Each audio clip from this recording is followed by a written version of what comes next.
Welcome to the Lakeshow podcast. Allie, Clifton, Chris McGee, Mike Bresnahan, three best friends that anyone could have. We are here back with you. The season is upon us. Hi. Hi. It is official. It is official. Media day, practice. Practice? Geet, I know you. First game coming up? Yeah, tomorrow, Friday. I know you love the preseason, Geet, so I know listen, this is a special time. When I was at practice today, yes, and you asked JJ and Luka and Gabe Vincent, who spoke to the media about, like, what's success in the preseason? And they all were just like, Luka was he's like, I've never been asked that before. That's like, what that question was? Yeah, Luka was like, there's nothing. Like, you're right. he's like, Don't get injured. He's like, don't get injured. Yeah. Like, he's like, knowing the games mean absolutely. Wins and losses is what he meant. Geet, Those games don't mean anything. Allie, this might have been before your time, but how did the NBA ever have 8 preseason games? And I think that was like my first year in the first league. year? Yeah. Well, and my that's a last. lot. The first year of this experience network, with 2012, I am. You might call me on this. I think there was 43 preseason games that lasted 4 months. At least that's what it felt like. that was my first year in the league, 2012. Yeah, I did. There was 8. Everyone had 8. It was long. Lakers used to Lakers went 0-8, and we thought that wasn't a big deal. It was. Right. That was. Lakers used to go to like Fresno for preseason games. Yep. They'd have them in Bakersfield. Vegas. San Diego. Yep. So those are the days. And if the NBA ever does expand its regular season schedule, it's pretty evident how they can do that. Yeah. Just subtract a few more, maybe like 2 to 4 preseason games, add them to the regular season schedule. Nobody would complain. What Luka did say, guys, though, was that how excited he is for the regular Yes. season. That's why the preseason is important. Yeah. There's only one rule when it comes to the preseason. There's only one rule. Don't get hurt. Healthy and don't go to overtime. That's it. Don't go to overtime is a big one. Because you got all the post games. Do not go to overtime. Do not go to overtime. Before we get to the regular Sudden season. death overtime, right? No one's playing real overtime, just first basket wins. That's dumb. I mean, knock on wood. Before we get to the regular season, though, media day. First day of school vibes. Always. Who were you guys most excited to talk to about their off season? We had the desk. You had off to the side with a couple of guys as well. Brez, let's start with you. You know what? I think it was pretty cool to see. Okay, so how it breaks down is you basically get the top 8 to 10 guys at the desk. 10. Yeah, the rotation guys, We did 10 this year. And I kind of get like a Gabe Vincent and a Dalton Connect guys who will be in the rotation, just not quite sure how it's going to shake down.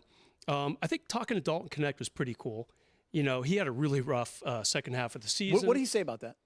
I didn't ask him about that directly. I did notice that he's a lot more, he just seems more, he's less like naive than he was a year ago. Like any rookie who walks into a Laker media day for the first time, always like a wide-eyed, like Kind of blown wow. away. Yeah. Yeah, not really deer in the headlights because they're not scared, but definitely a deer leaving the forest maybe for the first time. And I feel like this time he was much more, this is great. He felt more like he's a veteran now in only his second year. I shared this with you at the desk when I joined you late in the media day show. I said to him, hey, so what'd you do during the offseason? Did you tinker with your shot at all? Did you switch anything? And it was almost like insulting. Yeah. You don't ask a shooter if they switch their shot. Absolutely not. I get buckets. He's like, no, I didn't change a thing. I just got a lot of shots. Actually, I'm really good at shooting. I'm like, yeah, I've been around Lakers 21 years as a media member. That's one of my worst questions. Probably, you don't ask a shooter, what'd you do? I know what you mean, Brez. Like, hey, you're just trying to see what he's worked on. Who was it? D'Lo a few years ago who did something during the offseason and his shot, was changed, but. Yeah. That's some of the questions you like to have back. That was one of them. Wasn't he the one that you said you seemed down? That was D'Lo. Yeah. Well, D'Lo. Lakers were in a real weird place. It was late in the year. Brez said, That's one of my seem favorite down. questions. He goes, you seem up. Yeah. D'Lo postgame was not really having any of us asking questions. And after a loss, you always have to be respectful of a team after a loss. And I kept asking him questions, and other people would join in, and he'd give like no, yes, maybe answers. Finally, I just said, you seem down. And he said, well, you seem up. and a legendary exchange was born. I am. Season's almost over. Yeah. Well, I'm glad you painted that picture of like a beautiful Bambi leaving the woods for the first time. There you go. That was nice. There you go. I think for me, Allie, and I've said this before, obviously, when we get a chance to talk to LeBron, to open up media day, this is now the 8th time, it's always pretty special. You never know when the last one's going to be. We tried to kind of bait him into that at the end. That was a fun moment. You did. That was classic. No, you. That was all you, my friend. That was very genius. So he was amazing. Like, I can't tell you how many people have commented just on his great mood and just how much fun he had. And He was awesome in his interview with what he gave us. The other guy I was really looking forward to talking to, and he did not disappoint, was Marcus Smart.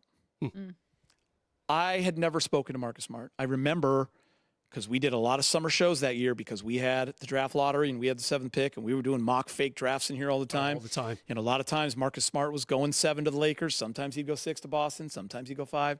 He ended up going 6 to Boston, and you just never thought that you'd get a chance to ever, cover him at all. And now he's here, and that was really exciting. And he understands where he's at. He understands how close he was to becoming a Laker, and he just understands the magnitude of the rivalry and what it means to wear that jersey. And he's now worn, a Celtics jersey and a Laker jersey. So I'm super excited for him, and we'll probably talk later, about him a little more. But that one was cool for me. I feel like those two. Luka's always great, but I was really looking forward to Marcus. And he took your Celtics jokes pretty well too. He did. He did. Well, I told him great. we hated you, and we yelled at you and screamed at you, and now we can embrace you. Because he was on the other side and probably felt the same way about everyone with the Lakers. I mean, how many F-bombs have we thrown at Marcus Smart on the TV? Yeah.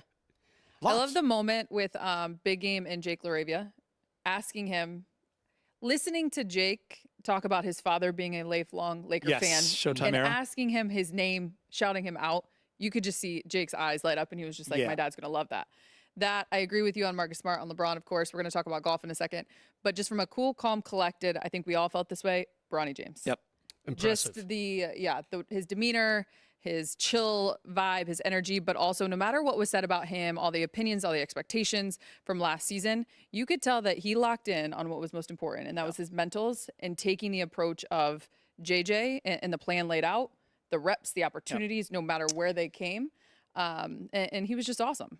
If I thought you it was awesome. asked me what I thought the coolest part of Media Day would be, I think people would be surprised, but my number one answer would be what you just said.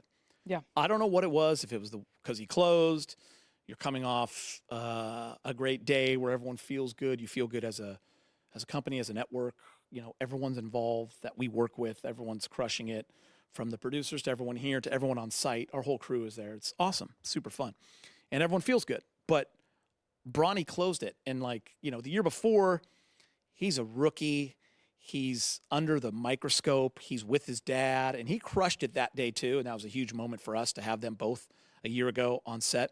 But him by himself, like a new man, so to speak, hey, I'm here. Mm-hmm. I've played here. I'm no longer a rookie. And just the way he answered, the way he talked, the way he had fun. I was remember when James said something to him, I was just thinking the same thing. What I was thinking was, man, he could do whatever he wants when he's done playing basketball, whatever he wants. It's incredible. So poised. Smart. Yeah, so polished. Charismatic. And right? Am I crazy? And his dad actually pointed out last year, he could actually be doing whatever he wants right now, and yet he's here because he loves the game. That's actually a great point. Yeah. When you were 20, I know you were raging at CSUN. I mean, I was at Wisconsin trying to sneak into I was fraternity with parties. my roommate Cam Green, who's here right now. By the there way, you go. He's Shout watching us shoot this. Yeah, I was not ready for the spotlight, Brez. That's for sure. Who corrupted you between you and Cam? Oh, I corrupted him. He was much younger, much younger. But at 20, you kidding me? I was worried about trying to get a free sandwich from My Hero at Northridge before a volleyball game, right? Going to the College Inn and what pitcher of beer I was going to drink. I had absolutely zero clue about the world. And this young man he's light years. Yeah, really impressive. Yeah. Testament and kudos to him. And he's playing well in practice too so far this week. Which leads us in. It wasn't just NBA Media Day, Lakers Media Day. Sorry, What'd do you more say? My Hero.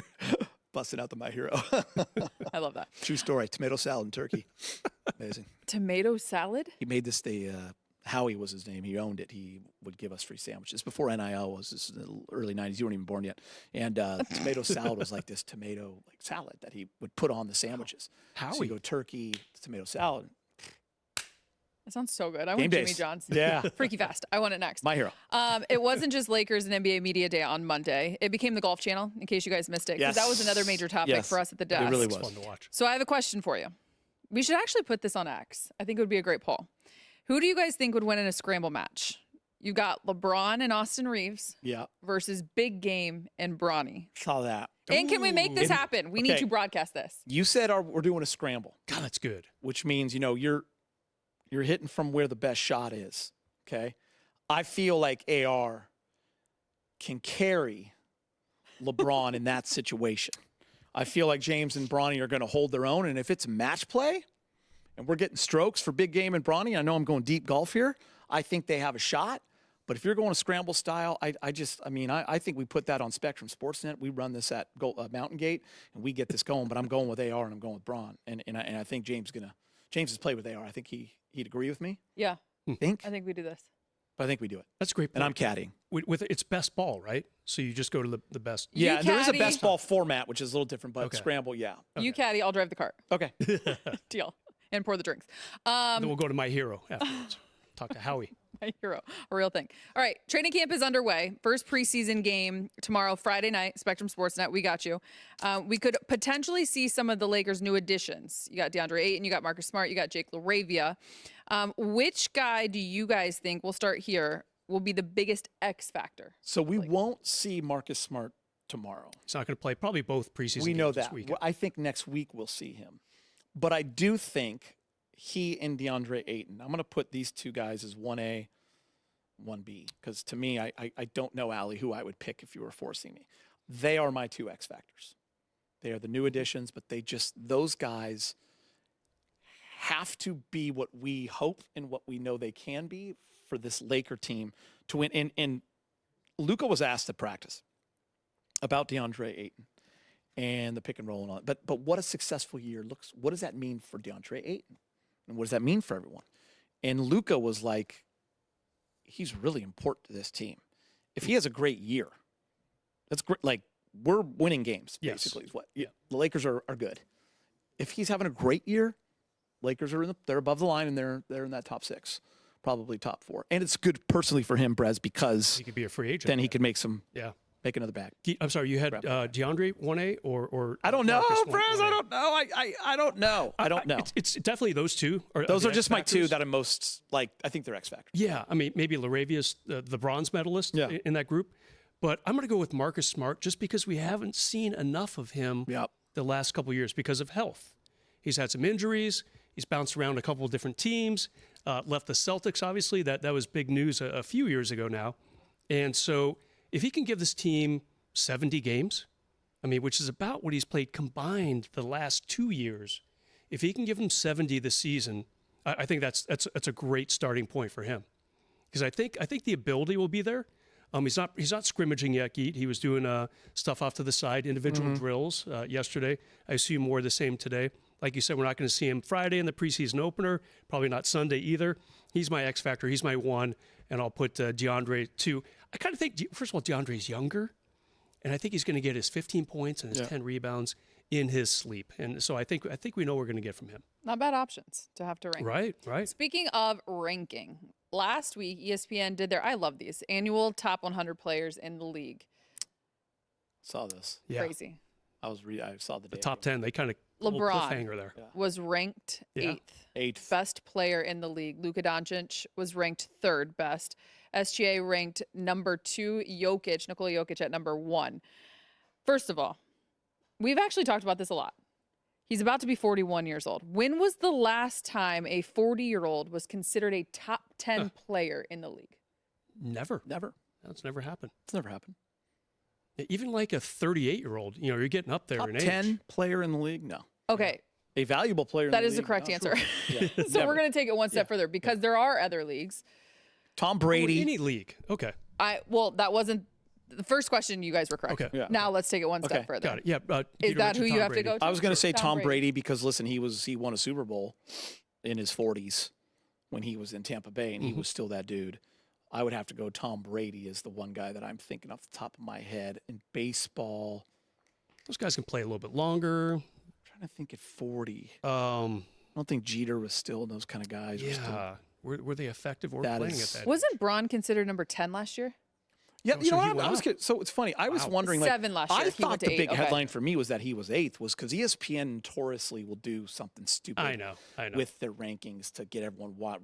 I remember Kobe; they put him in some crazy spot. It would But they'll always do that a irritate lot. Kobe. But the fact that they put LeBron 8th is them basically saying, "We can't slight you at all. Yeah. Yeah. You've proven this time and time again. I hope you're happy with 8th because that's where we're putting you." Yeah. He's going to be that rare guy who goes out at the top of his game. I Yeah. feel like John Elway did that. Yep. Peyton Manning went out winning a Super Bowl. Yep. I think LeBron, we're not going to see him. He averaged, 24, 25 points a game last season. okay, maybe he drops to 22. Big deal. And you're saying maybe. Maybe he goes up to 26. Maybe AR's usage goes up, right? Right, sure. Maybe DeAndre, but Yeah. maybe. And, DeAndre can get But his 22, 14 or 23, 15. right? For sure. Yeah, it's going to Yeah, drop 24 is a lot. You're right. gonna Maybe, drop- maybe drops a little. microscopically. Yeah. Same for the rebounds and assists. He's not going to go from 24, 25 points a game to 12. Yeah. It's just not going to happen. Because remember, Brez, he also had to carry the load. AD was hurt a lot. Not a lot, Yeah, but good that point. spot. So, like, he was scoring big He had to. numbers. When Luka came, you're right. He was 25, 26. He was in that range, which he could do, but he didn't have to do it every night. Yeah, and these are very tiny miniature drop-offs at all. Like you said, Allie, he went from the 7th best player according to ESPN to 8th this year. Yeah. Ooh, wow. Maybe he'll be 9 next year. Wow. Huge drops, huge dips. What you looking up? The top 10 list, because I believe, if I'm not mistaken, the Lakers are the only team with 2 in the top 10. Okay, just wanted to confirm that. Really? Luka, Yeah. only team Yeah. with Impressive. 2 in the top That 10. makes sense. So Luka dropped from number 2 last year to number 3 this year. Ahead of him, as we just mentioned, SGA and Nikola Jokic. Okay, they deserve it. However, might be in the best shape of his life, coming off that dominant Eurobasket run. Could he be in a position? Could you see him take that mantle as the best player in the league this season? AKA win the MVP award. AKA win the MVP award. Yeah, so ESPN has a bunch of lists kind of floating out there right now. We just went over one of them. They polled their all their writers about 2 weeks ago. Who's the coach of the year favorite? Who's the rookie of the year favorite? Who's the MVP favorite? And Luka was second on that list, I believe. So he's hanging out in 2 and 3 in all these spots, and it's pretty impressive, especially if you really have LeBron as a top 10 player who was just outside the top 5 last year in MVP voting. Luka not eligible; he missed too many games. Especially if you have LeBron kind of pulling away from some third place votes and second place votes, because they're going to give it to a Laker when this award is voted on 7 months from now or whatever. It's interesting if Luka really does, if he wins the MVP, put it this way, he's going to absolutely deserve it because you have another talented player pulling some votes away from you on the same team. I'm going to answer this question and say, yes, it's possible. Because if you're in that top 5 ranking, then you can, if things break your way and you have that kind of a year that Brez is talking about, you have the ability to be the best player in the world in that season. If you're ranked in the top 5 in the NBA. Now, as Brez had mentioned, a lot's got to go right. You got to stay healthy. You got to put up win. big numbers, and you got to win. Yeah. And you got to win. I used to be on this. Yeah. But can he? Yes. Yeah. But you got to win. I used to be on this voting panel when I was Yeah. at the LA Times. I guarantee the first thing, we've talked about this before, first thing voters do when it's time to send in that ballot the last week of the regular season or whatever, you look at the standings. Okay, who's where in the standings? That guy's a good player, but his team is 6th in the West. I'm going to scratch him off. This guy's good. Yeah. He's 4th in the West, but this guy's just as good. His team's going to win the West in the regular season. I'm going to go with the guy who has the better record.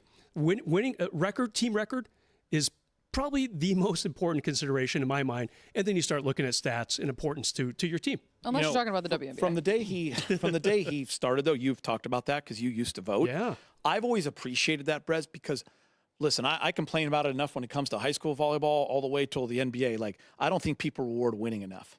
I think individual accolades are so built on just numbers. And some of those numbers can be empty calories, or because they promote a certain person, or we put someone up here, then that person's automatically slotted into that All-American, and they don't really look at the overall picture.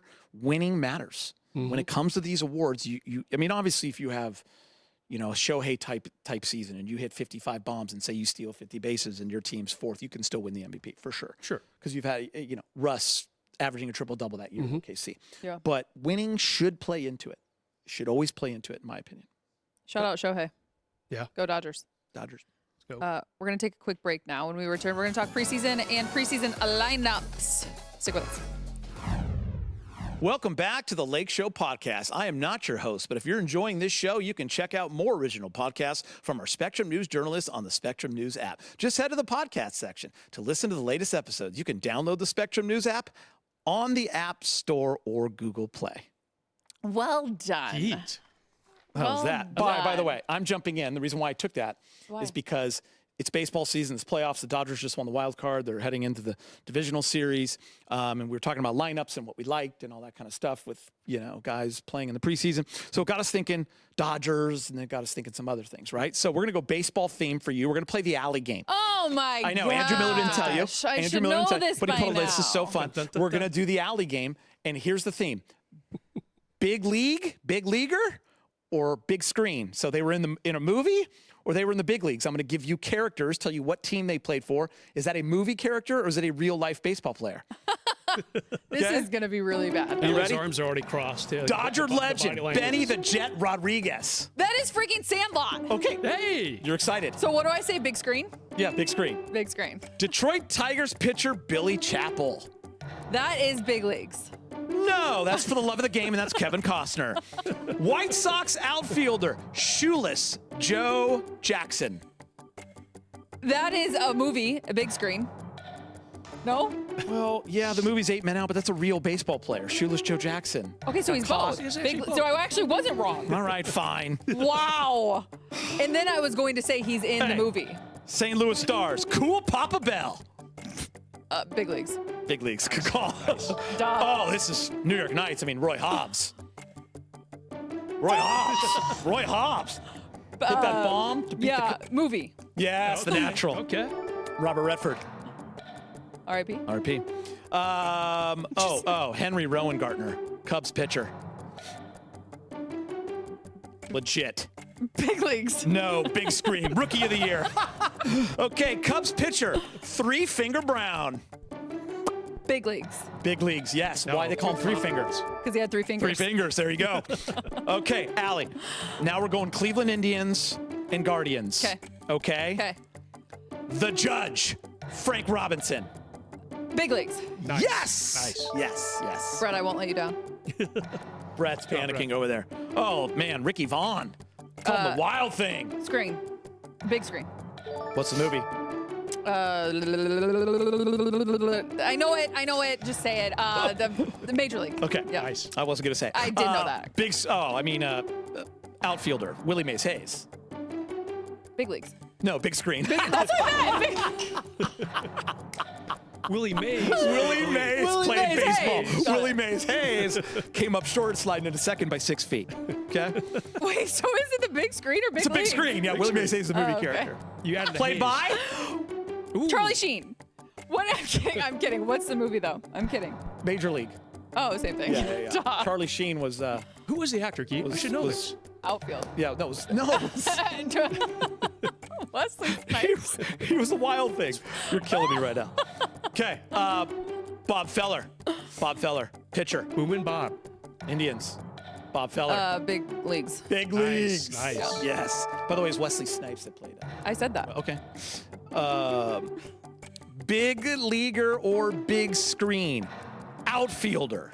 Pedro Martinez. Serrano. Oh. No, Serrano. Pedro Serrano. Did he play for the Indians? Or was he in the movie? Do not air this. I'm just kidding. Big Martinez leagues. is a pitcher. Nail that big screen. Were you thinking Pedro Martinez for the Red Sox? Yes. Or I was just saying one of the big names. Yes. Okay. So wait, was it a big league or big screen? No, you got that one right. Okay, Big good, screen. thanks. Big screen. Big screen. Yeah. All right. This is so good. Catcher. Handsome. Mom and Dad loved him for sure. Jake Taylor. Big leagues. Big screen. Oh, yeah, you're going to get one of them right. So Yeah. No, he was in the movie. What? Major League. So you're Oh, wrong yeah, again. yeah. Yep. He always had the thing on, though, so I couldn't see him. Pretty good work right there. Allie, That's not actually bad. fun. Was that? I know. Yeah, See, that's give fun. Andrew a round of applause. Yeah, that was Andrew, kind of our very clever. baseball Brett, October Dylan, give it theme. Yeah. And then we wanted to do Major Next League. week, it's going to be Indians. Halloween. Yeah. Yeah. I won't be here during And you had Halloween, some by the funny way. ones. So Charlie Sheen was in Good it. luck. Yeah. Charlie Sheen was in Major League. Yes, he was. Yeah, he was Wild He was Thing. the Wild Thing. Yeah. Yeah. I got that Loved right. it. Okay, so So- you're going to take us out or what? We'll What's see going on? You're how gonna much time finish? we have. Well, 20 seconds. 20 that was good. seconds. You That know was what? Can the Dodgers beat the Phillies? Yes. Yes. Absolutely. Will you That be going is to any big games? leagues. Yes. Thank you for Well, if you listening going to the with Lake you? Show podcast. If you Yes. like what you hear, leave us a rating and review on your favorite podcast app. need We want to help. hear from you. Allie, Brez, I'm Geeter. Thanks. Until next week. Until next week.